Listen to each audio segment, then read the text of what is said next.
थे तो सुदामा जी ने सोचा मैं तो ब्राह्मण पुत्र हूँ, मेरा क्या ही जावेगा, चलो थोड़ी अगर विपन्नता आती है तो मैं झेल लूंगा, लेकिन मेरे मित्र के हिस्से में कभी दरिद्रता नहीं आनी चाहिए।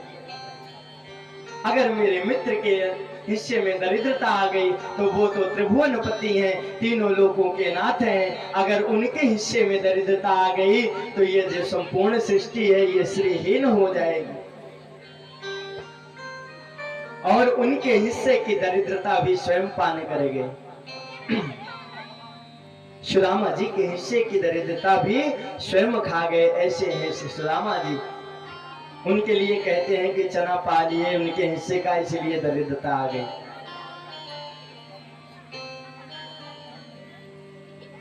तो आज उन्होंने कहा महाराज हम मांगेंगे नहीं कुछ, बस दर्शन करने के लिए आएंगे, मेरी तो सिर्फ एक लालसा है, कृष्ण दर्शने लालसा। लेकिन देवी एक बात बताओ, जाएंगे तो हम दर्शन करने तो जाएंगे, लेकिन 4 स्थानों पे कभी खाली हाथ जाना नहीं चाहिए। कहां कहां? गुरु के घर, मित्र के घर, बेटी के घर और बहन के घर। इन चारों स्थान पर कभी खाली हाथ नहीं जाना चाहिए। तो बोले अगर कुछ रखी हो घर में तो दो। बताओ आज 2 उपवास हो गया है और भगवान कह रहे हैं कि अगर कुछ हो तो दो। अगर आज की स्थिति होती तो महाराज सीधे ही पहले बाण निकलता, कुछ कमा के रखे आका। लेकिन सुशीला जी के आचरण में तो ये सारी बातें कदापि थी ही नहीं। उन्होंने कहा आप जाने की तैयारी बनाओ, मैं जा करके भिक्षा मांग करके आपके लिए कुछ न कुछ प्रबंध करती हूँ। और 4 घरों से 4 मुट्ठी तंदुर लेकर के आई। देखिए श्रीमद् भागवत महापुराण में तो 4 घर का कोई उल्लेख नहीं, सिर्फ 4 मुट्ठी चावल है, लेकिन लिखा है कि पृथुक पृथुक तंदुरा, अलग अलग। तो अब भाई अगर एक घर से मिलेगा 4 मुट्ठी तो एक ही कलर का सब मिलेगा, लेकिन अगर चावल अलग अलग है तो वो जरूर 4 घर से मांगा गया होगा, तभी 4 अलग अलग है। अगर भाई हम अपने घर से देंगे तो कोटे वाला चाहे 1 मुट्ठी दे रहे हैं और चाहे 4 मुट्ठी, अगर देना होगा तो कोटे वाला सब देंगे हैं? कोटे वाला देना होगा तो वो देंगे, घर वाला देना होगा तो वो देंगे, खाने वाला होगा तो वो देंगे, लेकिन देंगे एक प्रकार का ही। लेकिन अगर अलग अलग है तो वो 4 स्थानों से आया होगा। इसलिए सुखदेव जी वर्णन करते हैं, राजा परीक्षित 4 मुट्ठी चावल सुशीला मांग करके ले आई और तानी शैल खंडानी तानी बद्धवा, उन 4 मुट्ठी चावलों को जो उनकी पुरानी धोती पड़ी हुई थी उनमें बांध करके दे दिया और बोला ये ले जाओ, ये मेरे श्रियापति जब साक्षात कृष्ण देखेंगे तो वो हमारी विपन्नता अवश्य समझ जाएंगे कि हमारी क्या स्थिति है, उनको हमारी स्थिति का आभास अवश्य हो जाएगा। क्योंकि परमात्मा तो सब कुछ देख लेता है, उन्हें पता जब चलेगा तो वो जरूर कुछ ना कुछ देंगे। और एक संदेश और कह देना बस। बोले क्या? तो बोले मैया बस एक संदेश बोलना, अरे 1 मास 2 पाख में 2 एकादशी हो,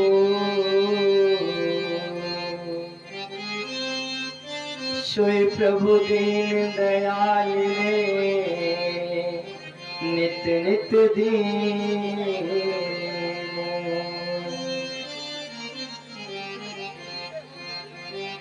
अरे श्रीरामा जी वहां सिर्फ एक बात कहना कि 1 मास में 2 पक्ष में सिर्फ 2 एकादशियां होती हैं, लेकिन वो प्रभु दीन दयाल ने मुझे नित्य ही एकादशी दी है। रोज हमारे घर में एकादशी का व्रत होता है। बोले ठीक है देवी, कह दूंगा। और घर से निकले तो उनको तो कुछ मांगने की लालसा ही थी नहीं। वो मन में सिर्फ सोचते जा रहे हैं कि अयम ही परमो लाभा उत्तम श्लोक दर्शन। मुझे तो परम लाभ क्या होगा, वो उत्तम श्लोक का दर्शन होगा अवश्य। देखिए, उत्तम श्लोक का अलग अलग अर्थ करते हैं ऋषि, जितने विद्वान हैं अलग अलग अर्थ करते हैं। उत्तम श्लोक का माने, देखिए उत्तम और श्लोक माने क्या, पुरुष या उत्तम चरित्र या उत्तम पात्र या फिर उत्तम पुरुष द्वारा जिसकी लीलाएं गाई जाएं वो उत्तम श्लोक। तो सुदामा जी तो सोच रहे हैं कि मुझे जो परम लाभ होगा वो तो मेरा परम लाभ यही होगा कि अयम ही परमो लाभा उत्तम श्लोक दर्शना। बस और कुछ मुझे लालसा है नहीं। और तो बस दर्शन के लिए निकल पड़े। रास्ते में नदी आई और जैसे घर से निकले, देखिए बोले ना कि शुश्रूषभिः तक्षणात् सत्योरत्यवरुध्यते त्रिकृत भी शुश्रूषभिः तक्षणात्। शुश्रूषभि माने श्रोतुम इच्छतु भी, जैसे ही सुनने की इच्छा मात्र हो जाती है। दर्शतु इच्छतु भी, जैसे दर्शन करने की इच्छा मात्र हो जाती है, वैसे परमात्मा क्या होते हैं, तुरंत नाविक का रूप बना लेते हैं। और आज आकर के नाविक का रूप बना करके पूछ रहे हैं, अरे कोई उस पार जाने वाला है क्या, कोई उस पार जाने वाला है क्या।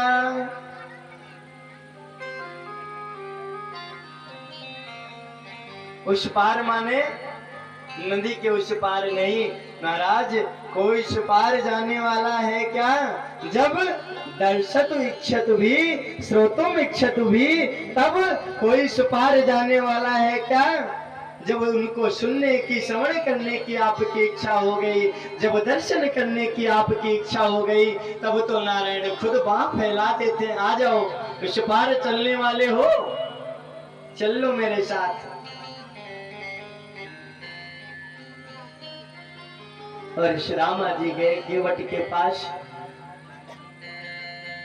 बोले महाराज देखो हमारे पास कुछ उतरवाई नहीं है, ऐसे ले चलना हो तो ले चलो।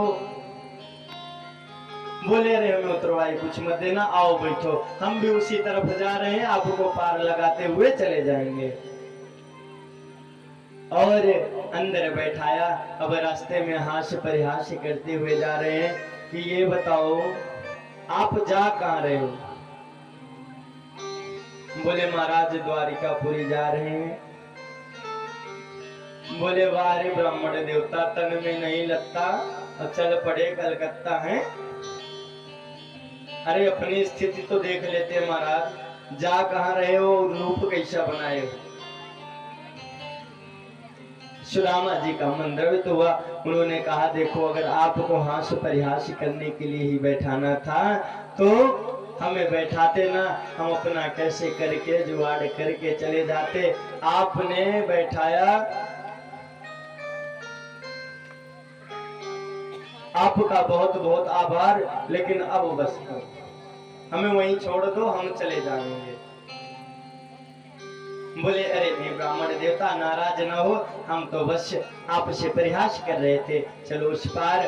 और जब उस पार ले जाकर के किया और भगवान श्री रामा जी थोड़ी दूर चले और फिर उसके बाद एक वृक्ष के नीचे लेट करके भगवान को याद करते करते सो गए। और आज परमात्मा से कह रहे हैं कि परमात्मा हे कृष्ण, अब अब मैं थक गया, अब मैं थक गया, अब मैं और नहीं चल सकता। अगर तेरी इच्छा हो तो बुला ले, और तेरी इच्छा हो तो यहीं से लौटा दे, लेकिन अब मैं चलने में और सामर्थ नहीं हूं।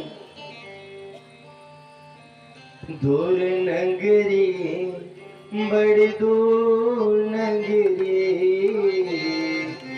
दूर नगरी, बड़ी दूर नगरी, कैसे आऊं मैं कन्हैया, कैसे आऊं मैं कन्हैया, तेरी गोकुल नगरी, बड़ी दूर नगरी, दूर नगरी, बड़ी दूर नगरी, दूर नगरी, बड़ी दूर नगरी, कैसे आऊं मैं कन्हैया, कैसे आऊं मैं कन्हैया, तेरी गोकुल नगरी, बड़ी दूर नगरी, बड़ी दूर नगरी, बड़ी दूर नगरी, कैसे आऊं मैं कन्हैया, कैसे आऊं मैं कन्हैया, तेरी गोकुल नगरी, बड़ी दूर नगरी, हाँ दूर नगरी, बड़ी दूर नगरी।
सारी दूर नगरी, सारी दूर नगरी, कैसे आऊं मैं कन्हैया, कैसे आऊं मैं कन्हैया, तेरी गोकुल नगरी, बड़ी दूर नगरी, दूर नगरी, बड़ी दूर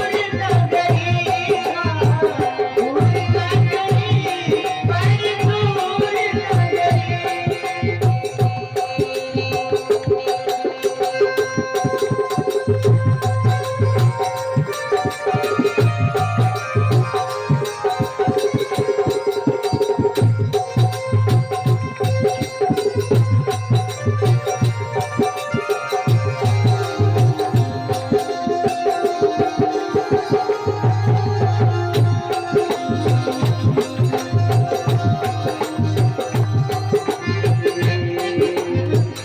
मेरा कहे प्रभु गिरधर नागर, मेरा कहे प्रभु गिरधर नागर,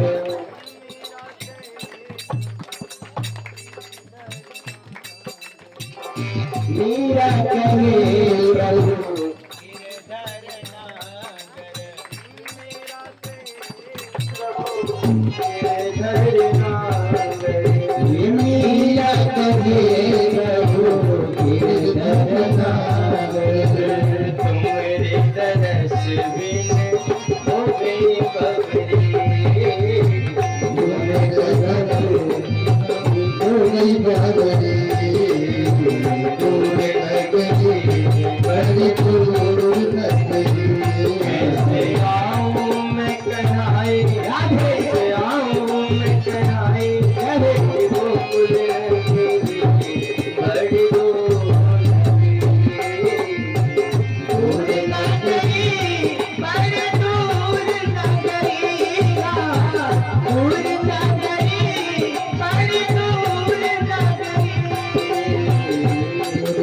बड़ी दूर नगरी। बोले भागवत भगवान की, राधे रमन सरकार की। तो कन्हैया कैसे आऊं, बहुत दूर है, अब हमसे चला नहीं जाता, अब तो पार भी आपको करना, आपकी मर्जी बुला लो, आपकी मर्जी लौटा दो।